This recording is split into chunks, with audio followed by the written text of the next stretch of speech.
Okay, I already told you in episode 1 about the weird story about how this ice cream sign made its way back to its original house. Okay, so here's where the story gets even crazier. The story I write I write a column called Life is Mysterious, or I used to write a column for the paper called Life is Mysterious. And one time I wrote a story about this one. It was called The Signs Are Out There. And it was just about the journey this sign took and how bizarre that was.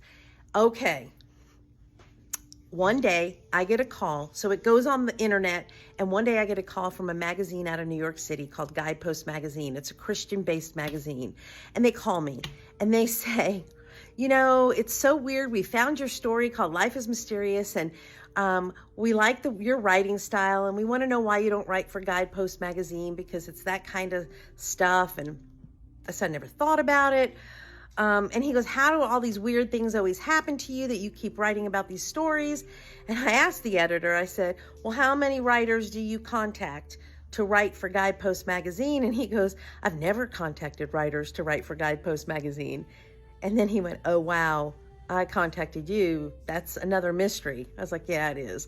But anyway, that's beside the point. So he hooks me up with a writer, because he says, you know what? I don't want to just have you write for our paper. I want to write a story about you for our magazine.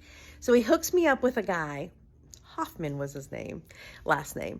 Anyway, he hooks me up with this guy, nicest guy. And they say, hey, come to New York. We want to meet you. And him and I talk for 8 months.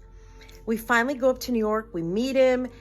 It's cool. We have a great time. Turns out, though, even though he writes for a Christian publication, he's basically a non-believer.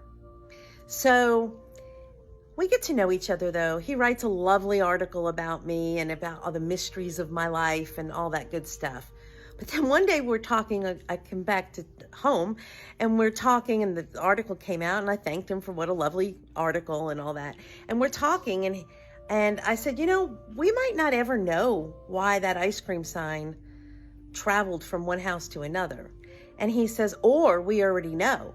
He goes, what if that ice cream sign traveled from one house to another, just so you could write a story about it in the paper, just so I can find you and you can help convert me and make me a believer? And I thought, wow. That takes that little story about the sign and its traveling journey back to its original house, a very big story, because that journey of that sign elapsed over about 15 years. So that would mean that in the works for 15 years was by design, just so I would get to know this young writer named Hoffman, just so he could hear the other side of the story about life's mysteries and become, or possibly become, a believer. Now, if that's what happened, if that was the purpose of the sign finding its way back to its original house, then the implications are astronomical.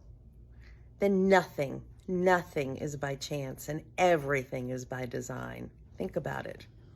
Anyway, life is mysterious, as I used to say in my column. Follow me for more interesting tales about the mysteries of life and about enjoying life as a fat and happy person. Like, follow, and share. Thanks.